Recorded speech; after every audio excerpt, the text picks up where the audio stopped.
By the early 30s, one of the most popular subgenres was the jungle movie. One of the most successful and spectacular of these was 1925's The Lost World, which featured dinosaurs brought to life by the stop-motion effects of Willis O'Brien. Enter Merian C. Cooper. Cooper was a whirlwind of ideas and adventures, the kind of person who is incapable of sitting still or being happy unless he's doing something unprecedented and/or dangerous. Merian C. Cooper then went to the executives at RKO and pitched his giant ape concept, replacing his original idea of Komodo dragons with dinosaurs, by putting O'Brien to work on the effects. To make Kong work on screen, Cooper, O'Brien, and several others put together every trick in the book to produce something more ambitious and complex than anything the silver screen had ever seen before. O'Brien's stop-motion photography was state-of-the-art at the time, and it was melded with live action using both conventional and brand new miniature frame-by-frame rear projection, traveling matte techniques including the well-tested Williams color process and the brand new optically printed Dunning process, and a lot of clever sleight of hand that would baffle almost everyone in the audience, especially a young boy who had become absolutely obsessed with the film, a boy by the name of Ray Harryhausen.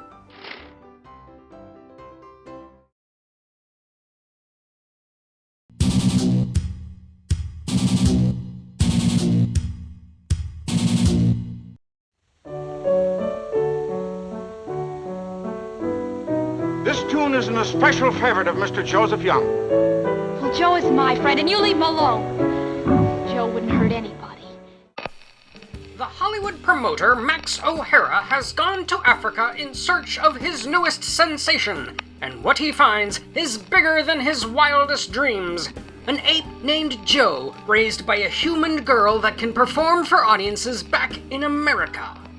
While O'Hara rakes in record profits, Joe and his caretaker Jill discover that fame and fortune come at too high a cost, and as they try to convince O'Hara to let them go back home to Africa, Joe is set on a violent rampage that threatens everything.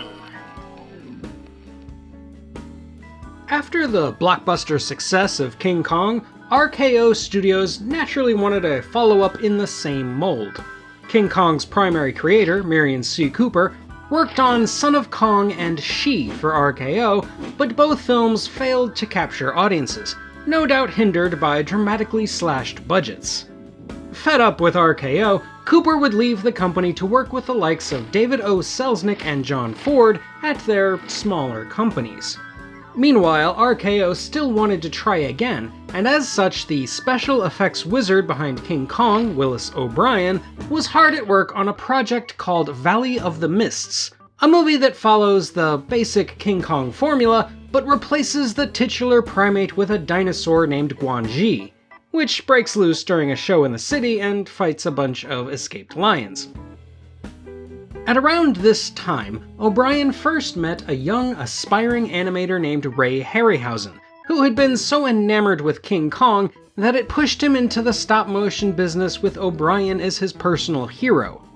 Harryhausen wouldn't immediately get a job with O'Brien, instead landing work with George Pal on his Puppetoons. On the side, Harryhausen had his own dream project called Evolution, which would eventually get his mentor's attention.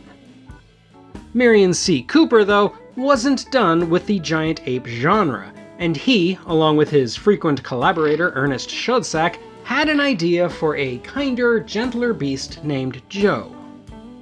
Before they could fully realize this project, though, they were sidetracked by a little skirmish in Eurasia called World War II, during which Cooper would be promoted to Brigadier General for the US Army, and Schoedsack would lose most of his eyesight while testing photographic equipment at high altitudes. After the war, Cooper created Argosy Productions with John Ford and mended his relationship with RKO to not only attempt a remake of 1925's Grass, but also, at long last, to get Joe on the silver screen, and he urged Schoedsack to direct, even though the director was now legally and permanently blind. RKO, now reunited with Cooper under the joint venture Arco Inc., abandoned Willis O'Brien's dinosaur picture and put him to task on Cooper's project, which would eventually be titled Mighty Joe Young. It was at this point that O'Brien, having seen some of his work on evolution, finally hired Ray Harryhausen to assist. Ruth Rose, the wife of Ernest Schoedsack and writer of both Kong films, wrote the screenplay for Mighty Joe Young, borrowing heavily from not only King Kong, but also O'Brien's Valley of the Mists. The budget is a source of contention, but let's just say on a budget of around $1.8 million, Mighty Joe Young began production in late 1947.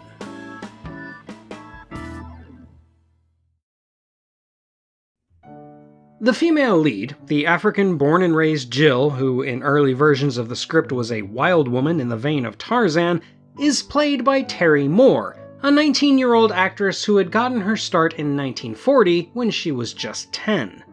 She got the job on the heels of her performance in The Return of October, and after Mighty Joe Young, she would not only appear in George Pal's stop-motion heavy The Great Rupert, but she would also secretly marry Howard Hughes.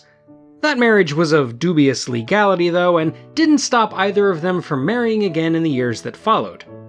Believe it or not, Terry Moore is still acting as of the time of this recording, at the age of 95.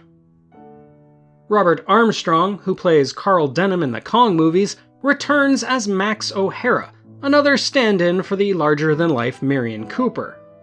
O'Hara is a bit softer and a little more heroic than Denham, but for all intents and purposes they might as well be the same character. As for his assistant and Jill's love interest Greg, he is played by real-life Oklahoma horse wrangler Ben Johnson, in what was actually his first major movie role. He had been working as a stuntman when John Ford discovered him, and he would later make a name for himself in several of John Ford's westerns, culminating in his Oscar-winning turn as Sam the Lion in Peter Bogdanovich's The Last Picture Show. Other notable actors include Frank McHugh as Wendy and James Flavin as Schultz, with a number of cameos from the great William Schallert, future Grandma Walton Ellen Corby, future Granny Moses Irene Ryan, Terry Moore's mother, the incomparable Charles Lane, the singing cowboy Kermit Maynard, Singing in the Rain's Douglas Fowley, and John Ford regular Jack Pennock. For the 10 strongmen featured in the film, they were all real-life wrestlers and weightlifters, including the one-time world heavyweight boxing champion Primo Carnera, alongside the likes of the Swedish Angel, Phil Olofsson, and Slammin' Sammy Menaker.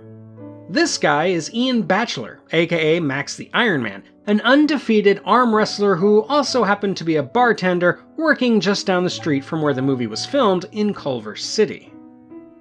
Aside from these scenes of the baby gorilla, which were filmed in the Belgian Congo in Africa, and most if not all of the lion footage which was filmed at the World Jungle Compound in Thousand Oaks, California, principal photography took place entirely on the Selznick lot of RKO Studios.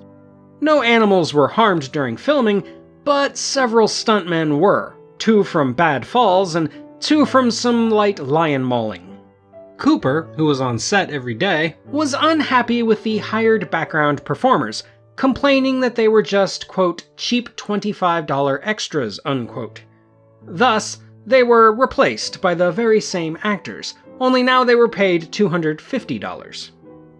As a standard way to save a few bucks, though, a lot of props were recycled from earlier RKO films, like this ivory throne from She. Principal photography took place over 3 months, but the film had an extensive post-production where the special effects men went to work over the course of 14 months inserting all of the stop motion. The lead effects man was, of course, Willis O'Brien, who designed all of the shots and sequences, but who was so busy on technical considerations that he didn't do any of the actual animation. That was almost entirely farmed out to Ray Harryhausen, who had never worked on a feature film before, but who clearly had the skill to follow O'Brien's lead. During production, one of the film's hired grips, Pete Peterson, wriggled his way into doing some animation of his own, setting the stage for his own career in special effects. Joe is made up of several different models and armatures of various sizes, which were designed and built by Marcel Delgado and Harry Cunningham. The main one was nicknamed Jennifer by Ray Harryhausen as a nod to Jennifer Jones from Duel in the Sun. To help conquer the fur rippling of King Kong, the rabbit hair used in the past was replaced with unborn lamb hair embedded in rubber, which didn't move nearly as much. That, combined with several other technical improvements and innovations spearheaded by O'Brien, makes Mighty Joe Young a massive leap forward, far exceeding what was possible back in 1933, and earning O'Brien an Academy Award, which this time he graciously accepted. Mighty Joe Young released in July of 1949 to mixed reviews that praised the effects and humor, but still compared it unfavorably to King Kong. It was a box office disappointment as well, recording a total loss of $675,000. A planned sequel that would pair Joe with Tarzan was quietly scrapped, and Cooper would go on to do other things, namely help develop Cinerama and executive produce John Ford's The Searchers. However, Mighty Joe Young remained a landmark of effects cinema and launched one of the greatest special effects careers in all of Hollywood by showing the world what a young Ray Harryhausen could do. 2 decades later, Harryhausen, now an established name whose movies were already considered Ray Harryhausen movies, would finally succeed in bringing O'Brien's Valley of the Mists to theaters, this time under the title The Valley of Guangxi. Unfortunately, it was another box office flop, as was a big-budget remake of Mighty Joe Young in the late 90s, starring Charlize Theron and Bill Paxton. Alas, it seems Mighty Joe Young can never get out of the shadow of its big brother Kong. Kong had been designed as a horror icon first and foremost, and Cooper was initially surprised that so many people seemed to relate and sympathize with him. A naturalist in his own right, Cooper wanted to find a way to lean into that sympathy to portray a different side to the beasts of the jungle. Therefore, Joe represents something more peaceful than Kong. Still dangerous to be sure, but not a murderous kidnapping monster scaling the Empire State Building and swatting at airplanes. In the end, Joe is even an undeniable hero. But the film is about much more than that. While Joe is clearly the main draw, Ruth Rose wisely made the fish-out-of-water Jill the primary focus of the plot. She is coaxed to come to the United States by O'Hara with the promises of fame and fortune, and once there, she quickly becomes disillusioned with celebrity life and with O'Hara.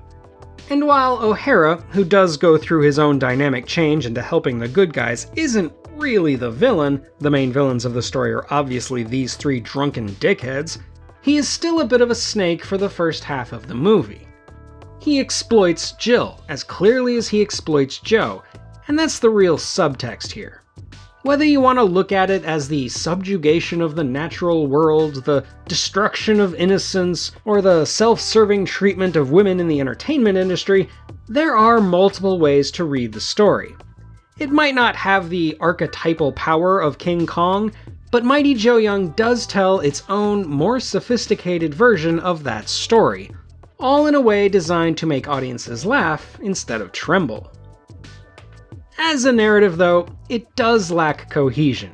For example, the introduction of the orphanage fire in the 3rd act comes completely out of nowhere and only exists to give Joe his heroic moment. But you could argue the sloppy writing can be overlooked, given how spectacular that entire sequence is. Incidentally, this version tints that part of the movie orange, but the now-lost theatrical version actually had a 2-toned red and yellow Technicolor process to highlight the flames. So now let me address the clickbait in my thumbnail. I stand by it. Mighty Joe Young, as a character, is better than King Kong, in that he has more dimension and morality. But, okay, I'll admit it, Mighty Joe Young as a movie most definitely is not. It's trying to do more and does succeed at having its own thematic depth and artistic flair, but it could never have the earth-shattering cinematic breakthrough of its spiritual predecessor. Nevertheless, if for no other reason than it passing the torch from Willis O'Brien to Ray Harryhausen, it is a classic. And if you define science fiction as loosely and as correctly as I do, so that it includes naturalism as a form of science, then Mighty Joe Young is also a sci-fi classic. And that's all for today, my fellow Earthlings. Do you think stop motion should still have a place in modern filmmaking? Let me know in the comments, and while you're down there, don't forget to hit those like and subscribe buttons. Thank you for watching, and until next time when we'll sass that Hoopy Ford prefect, this is the Unapologetic Geek, telling you to never be ashamed of what you love.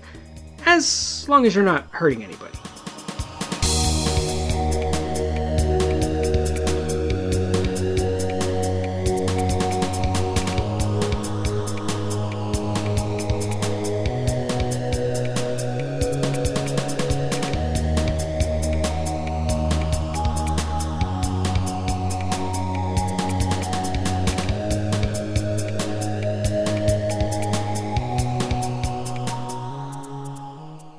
Wendy, you are looking at the new Max O'Hara. Dignified, restrained, artistic. Classy.